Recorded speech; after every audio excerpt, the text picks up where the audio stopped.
Kita ingin coba lihat juga karena tadi usai Prabowo menyampaikan pidato politiknya, bakal cawapres Gibran Rakabuming Raka juga diberi kesempatan untuk menyampaikan pidatonya. Dan berikut isi pidato Gibran Rakabuming Raka.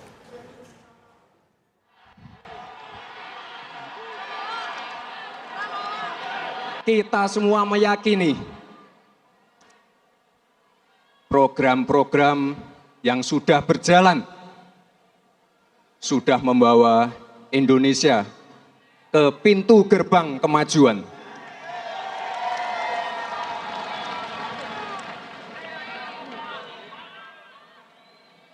Tugas kita sekarang melanjutkan dan menyempurnakan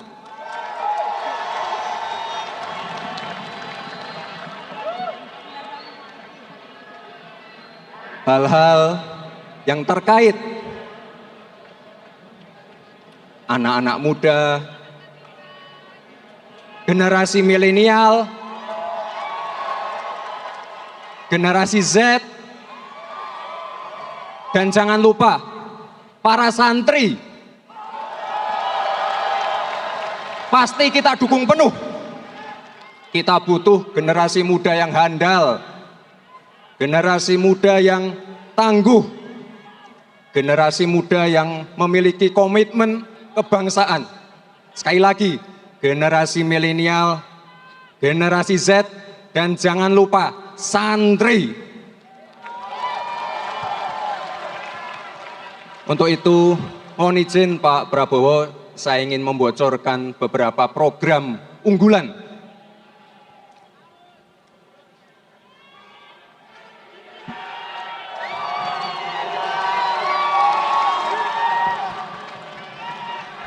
Dana abadi pesantren.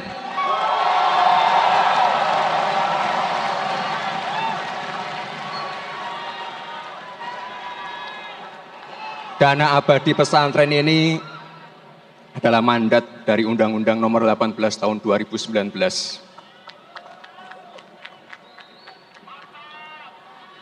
Sekarang sudah ada yang namanya KUR, sudah ada yang namanya kredit mekar, sudah ada wakaf mikro, ada kredit ultra mikro, nanti akan kami tambahkan lagi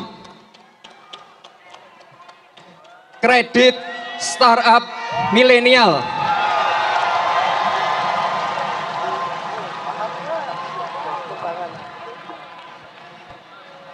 Ini untuk bisnis para milenial yang berbasis inovasi dan teknologi. Sekarang sudah ada KIS, ada Kartu Indonesia Pintar, ada PKH, nanti saya tambahkan lagi KIS Lansia.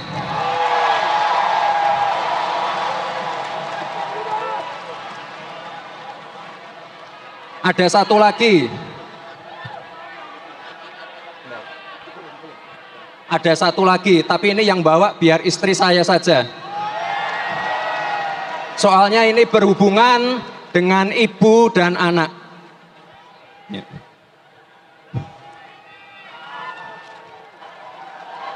Diangkat bareng. Kartu anak sehat untuk pencegahan stunting.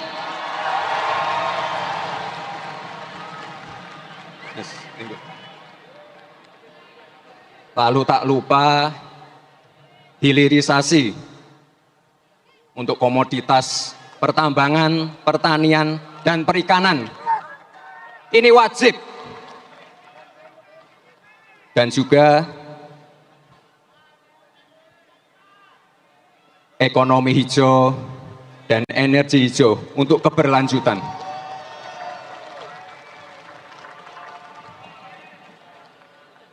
Bapak dan Ibu sekalian, saya yakin keberlanjutan dan konsistensi adalah modal kita untuk melompat lebih jauh menuju Indonesia emas.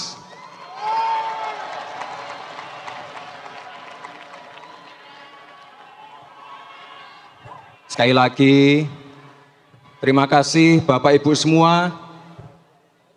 Mohon doanya agar semuanya lancar.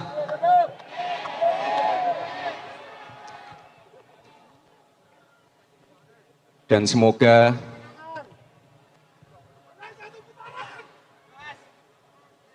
perjalanan kita ke depan dapat dimudahkan.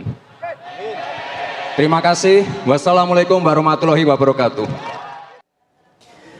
Siapapun yang melihat pidato tadi tentu akan setuju bahwa gaya yang disampaikan ini mirip sekali, plek ketiplek dengan presiden kita, Presiden Joko Widodo. Tentunya karena memang ini ada faktor keturunan. Bang Kodari, kalau Anda lihat mana yang kemudian yang paling menarik untuk disoroti, gayanya atau memang substansi pidatonya atau apanya? Saya kira semuanya ya. Pertama begini, orang kan banyak sejauh ini melihat Gibran itu pendiam, nggak banyak ngomong, kaku begitu.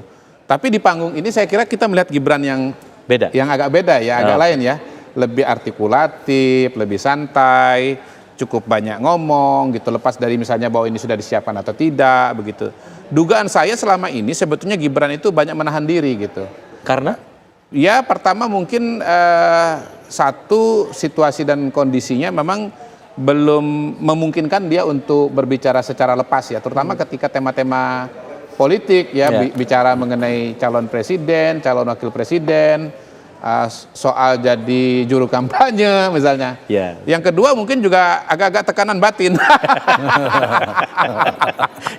Tekanan batin gitu, karena berada dalam sebuah tempat yang dia tidak begitu leluasa begitu ya. Dan saya kira soal tekanan batin itu jangan dianggap enteng ya.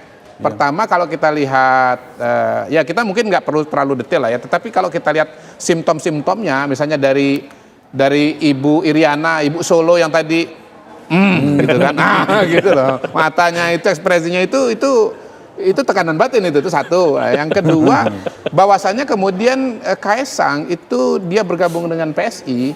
Hemat saya kan karena dia, saya perlu tempat yang lebih leluasa, berekspresi dengan cara-cara, dengan gaya-gaya, dan mungkin juga dengan narasi dan wacana. Terutama, nah ini kita masuk ke Gibran, wacana keberlanjutan dan konsistensi itu tadi, gitu loh.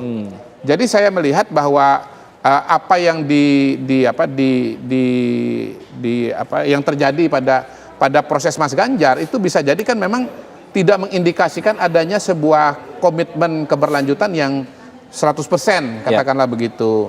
Baik kalau kita bicara misalnya ada majalah Tempo yang mengatakan bahwa ada kontrak politik di mana misalnya pengaturan-pengaturan menteri dan seterusnya itu akan diambil oleh partai, kemudian juga bicara mengenai, balik lagi menurut saya turning point dari sikap Pak Jokowi kemudian juga opini publik itu adalah Piala Dunia U20 begitu. Bagaimana program yang dipersiapkan begitu lama menyentuh masyarakat Indonesia secara luas, lalu salah satu yang menjadi penyelenggara utama itu adalah Solo begitu ya. Lalu kemudian tiba-tiba batal gitu, tidak jadi. Nah, itu menurut saya kemudian menimbulkan ya tadi tekanan batin. Yang lain biar Mas Santai jelasin. Jadi kata kunci saya tekanan batin aja. Dan begini, tekanan batin itu pada hari ini ketika mau daftar itu udah lepas, terlihat itu nggak ada yang perlu ditahan lagi ya. Saya sudah akan melaju dengan kecepatan maksimal sepeda motor yang saya punyai gitu. Jadi nggak perlu banyak-banyak nginjak rem. Jadi Gibran sebelum ini adalah Gibran nginjak rem, hari ini Gibran adalah versi nginjak gas. Gaspol. Gitu. Dan gaspol. Gaspolnya Gibran kemudian kita lihat juga dari cara dia untuk kemudian mengkomunikasikan program-program yang di pasangan lain belum ditampilkan. Nah ini apakah bisa disebut juga sebagai curi start untuk kampanye? Itu menarik juga, Alfat. Jadi seperti saya katakan tadi, ada pemilih tidak bisa tunggal ya karakternya, ada pemilih psikologis. Dia tidak begitu penting apa substansi yang disampaikan, tapi bagaimana gaya komunikasinya, bagaimana dia pidato jadi itu penting bagi dia. Tapi pemilih rasional tanya isu apa ini? Nah, yang cara dia memegang, cara dia menyampaikan itu pemilih psikologis tuh. Tapi kalau pemilih rasional yang dia baca apa ini programnya apa. Nah, yang menarik begini, saya sejak awal mengatakan dari sisi cawapres, Pak Ganjar dan Pak Anies itu memiliki wakil yang kekuatannya dari sisi pengalaman, rekam jejak Pak Mahfud kan bisa, dan itu saya katakan akan menjadi titik kelemahan Mas Gibran. Nah, hari ini Gibran ingin menunjukkan itu, mengimbangi itu kalau saya lihat bahwa Gibran juga bisa diandalkan, dia menawarkan beberapa program dan isu. Dan itu kalau saya catat ada 3 kalau dirangkum ya, dia menyasar isu-isu milenial, itu yang paling banyak kata disampaikan, program untuk anak muda, startup milenial dan seterusnya tadi. Yang kedua adalah ada buat pesantren, karena kita tahu bahwa pasangan yang lain kan dari NU Tulen. Jadi dia menyentuh NU. Mereka menunjukkan tidak harus NU, tapi keberpihakan yang dia juga fokus mendukung program-program NU. Selain Pak Jokowi juga dekat dengan NU. Jadi itu mau juga hantem Caimin di sini? Ya, berebut di Jawa Timur juga, terutama di NU. Dan yang ketiga, ada keberlanjutan tadi yang dipertegas. Yang ini menyulitkan Mas Ganjar memang. Mau berkontra dengan isu Jokowi sulit, sudah milik Anies. Tetapi kalau misalnya mau ngambil sangat Jokowi juga susah, sudah ada Gibran di sini. Itu dari sisi substansi pidato atau yang disampaikan oleh Gibran. Yang kedua, yang menarik juga ini ya, dari sisi gaya tadi yang Bang Kodari sebagian besar sudah menyampaikannya. Memang 90%, makanya saya bilang tadi ini Jokowi Junior. Ya meskipun ya wajar lah anaknya yang disampaikan. Tapi jangan dibandingkan dengan Pak Jokowi hari ini, Bang Kodari. Pak Jokowi hari ini, lihat Pak Jokowi yang baru jadi calon presiden. Buka lagi videonya. 2014. Juga tegang juga kan, 2013. Iya. Jadi masih lihat ada ketegangan di sini? Saya lihat masih. Saya setuju. Ada ketegangan yang terlihat sekali. Wajar lah ya semua karena masih baru. Kita bisa bandingin buka video Pak Jokowi sekitar 9 tahun yang lalu. Saya kira juga hal yang saya kira sama. ini menarik ya. Ini kan pertama kalinya ada wakil presiden kita di era reformasi atau di era modern Indonesia ada usia seperti ini gitu loh. Iya. Jadi kalau kita lihat calon bupati, calon wali kota gitu ya, calon wakil gubernur, usia muda, usia seperti Sudah ini biasa. tampil di panggung itu sudah beberapa kali lah. Paling enggak saya ingat Emil Dardak lah di kepala saya ya. Masih Tingkat cawapres baru. masih ada kontroversi ya terkait keputusan calon MK. wakil gubernur Jawa Timur berpasangan dengan Khofifah. Itu menurut saya bagus sekali ya, seorang Emil Dardak begitu menguasai panggung, begitu artikulatif. Nah, Gibran pada hari ini kita lihat ini momentum penting menurut saya, karena inilah balik lagi pertama kali ada di bawah 40 menjadi calon presiden wakil presiden. Ya karena syaratnya harus di atas 40 Bang. Iya, selama dulu ini pernah 35 syarat dulu. di atas 40. jadi menurut saya ini secara peristiwa politik adalah momentum yang sangat penting bagi membuka lembaran baru ya, generasi muda di Indonesia. Ternyata akhirnya sampai juga gitu bahwa anak muda itu bisa menjadi calon. Jadi sekarang ini tidak harus usia tua untuk bisa mengalami akselerasi politik. Dan balik, saya pernah berbicara di suatu tempat bahwa kita selama ini kalau bicara politik dan bicara bisnis seringkali sebetulnya bukan kacamata politik dan bukan kacamata bisnis, tetapi kacamata birokrasi gitu. Di birokrasi untuk seseorang menduduki jabatan yang tinggi, puncak karir eselon 1 misalnya, memang dia itu perjalanannya panjang. Karena dia bertahap ya, dia seperti tangga gitu, setiap tangga itu dia 2 tahun 3 tahun dia naik pangkat gitu. Paling mudah sebetulnya kalau kita bicara mengenai pangkat militer, mulai seseorang yang lulusan akademi militer, begitu lulus dia itu sersan 2. Nah, dia menuju ke jenderal itu 25 tahun, 20 tahun, 25 tahun, yang kira-kira tiap tahun itu kalau dipukul rata itu naik sekitar 3 tahun. Ada yang jadi 5 tahun, ada yang 1 tahun gitu. Jadi tidak mungkin seorang anak muda dalam birokrat, seorang anak muda dalam dunia birokrasi menjadi sekda itu nggak mungkin. Gitu. Jadi PNS ini itu nggak mungkin. hal bagus untuk birokrasi di Indonesia. Iya, sebetulnya kacamata birokrasi. Sekaligus tantangan. Nah, tapi kalau kita bicara bisnis dan bicara politik, nggak begitu gitu loh. Di bisnis itu kan apalagi zaman sekarang, ada jalan-jalan, ada jalur-jalur, dan ada situasi dan kondisi yang memungkinkan Anda nggak harus tua dulu jadi orang kaya. Anda tidak harus tua dulu untuk berhasil secara bisnis begitu. Dan kita lihat sekarang itu dunia berubah dengan teknologi berubah, digitalisasi, new economy. Bagaimana ada anak-anak muda seperti misalnya Mark Zuckerberg, siapa lagi begitu, yang kemudian perusahaannya menjadi terbesar di dunia. Atau contoh di Indonesia, seorang Nadiem Makarim menjadi salah satu orang terkaya di Indonesia dengan dunia aplikasi, dunia bisnis, dunia bisnis. Nah, sebetulnya dalam politik itu juga loncatan-loncatan itu atau peluang-peluang quantum leap itu sebetulnya sangat-sangat dimungkinkan. Jadi menurut saya pandangan kita mengenai tokoh-tokoh politik itu ya, kalau dipakai kacamata birokrasi itu salah gitu loh. Jadi salah pakai kacamata. Masa Anda ngelihat politik dan kacamata bisnis, kacamata birokrasi, itu kan jadi salah kacamatanya, bukan salah orangnya. Oke, tapi dari kacamata pemilih, bagaimana mereka itu melihat seorang anak muda masuk ke politik baru 2 tahun, apakah dianggap mumpuni, mampu untuk kemudian bersaing? Nah itu, sebelum ke situ begini, ada 2 hal ya, kesamaan juga Gibran yang bisa dibaca sebagai replika personality dari Jokowi. Cara dia menyampaikan berpidato tadi, 2 hal saya catat, intonasi dan jedanya. Jedanya agak panjang, itu gaya Pak Jokowi itu. Yang kedua, intonasinya persis seperti Pak Jokowi. Dan saya kira jadi tantangan 2 hal. Ini jadi peluang, memang Jokowi betul ini, yang betul-betul cinta Jokowi, yang pemilih militan Pak Jokowi ya semakin terkonsolidasi. Tapi ada tantangan bagi Gibran, saya ingin jawab itu, justru ingin menunjukkan bahwa Gibran bukan hanya di bayang-bayang Jokowi. Gibran harus menunjukkan seorang Gibran. Besok itu kalau dia menang, dia akan menjadi wakil presiden Republik Indonesia.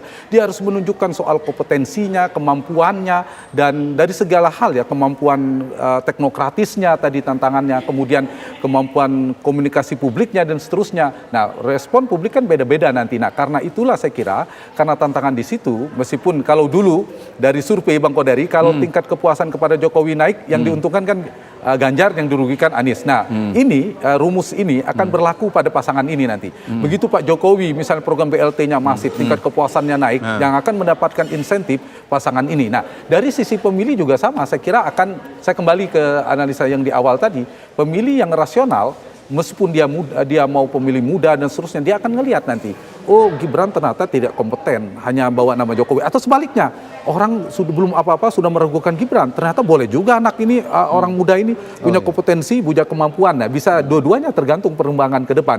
Kalau pemilih psikologis, lihat dari pendekatannya, udah muda tapi sudah matang, sabar, orangnya ramah dan seterusnya. Atau sebaliknya, dia menganggap ya ini kalau nggak matang tidak bisa berdebat dan seterusnya. Nah, inilah saya kira pemilih lagi-lagi saya mengatakan terbelah. Dia punya preferensi yang berbeda-beda tergantung kuatnya kemana. Dan masing-masing dari kandidat itu punya pasar ya, punya marketnya masing-masing, dia akan menyasar kemana. Kalau dari tadi kan udah kelihatan ya, selain ingin menyasar pemilih Jokowi, pemilih milenial dan pemilih NU, itu penekan tiga kolom suara terbesar. 3 suara terbesar. 3 kolom suara betul, terbesar.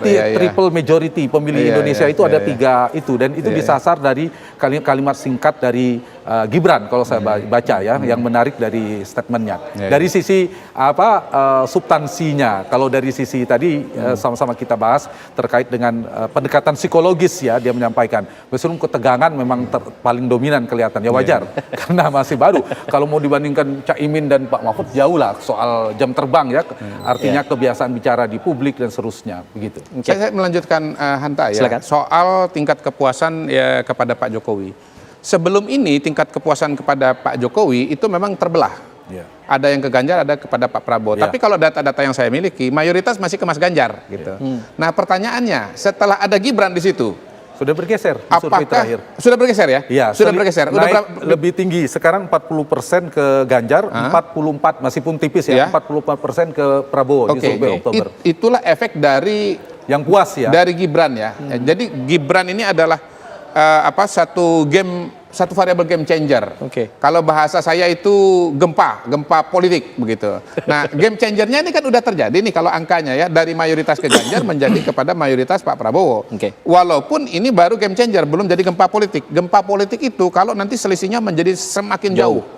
Misalnya katakanlah yang puas kepada Pak Jokowi itu 60% ke Prabowo, yang 40% kepada semakin jauh kepada Ganjar misalnya, itu akan jadi gempa politik, itu betul-betul mengubah konstelasi. Dan Bang, yang menariknya yang tidak puas juga Prabowo dapat, yang tidak puas dengan Jokowi, yang tidak puas dengan Pak Jokowi Anies dan Prabowo separuh juga. Nah, ini juga menarik karena data-data sebelum deklarasi Gibran itu mayoritas itu kepada Prabowo, betul ya?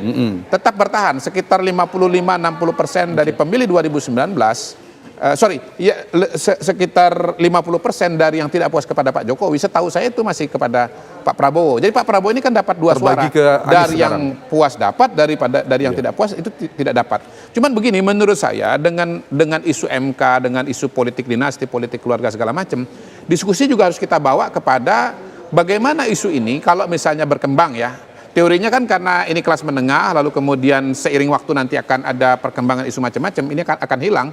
Tetapi kalau kita bicara katakanlah linear, bahkan misalnya isu ini terus berkembang dan berdampak kepada tingkat kepuasan Pak Jokowi, ini saya pengen pendapat Hanta juga dengar nih.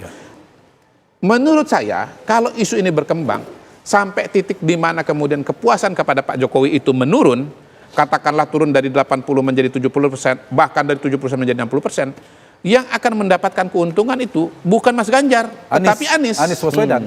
Anies Baswedan. Nah, Baik. ini menjadi menarik untuk dibahas karena apa? Yang banyak mengkritik selain teman-teman kalangan aktivis LSM juga adalah dari PDI Perjuangan. Mohon izin.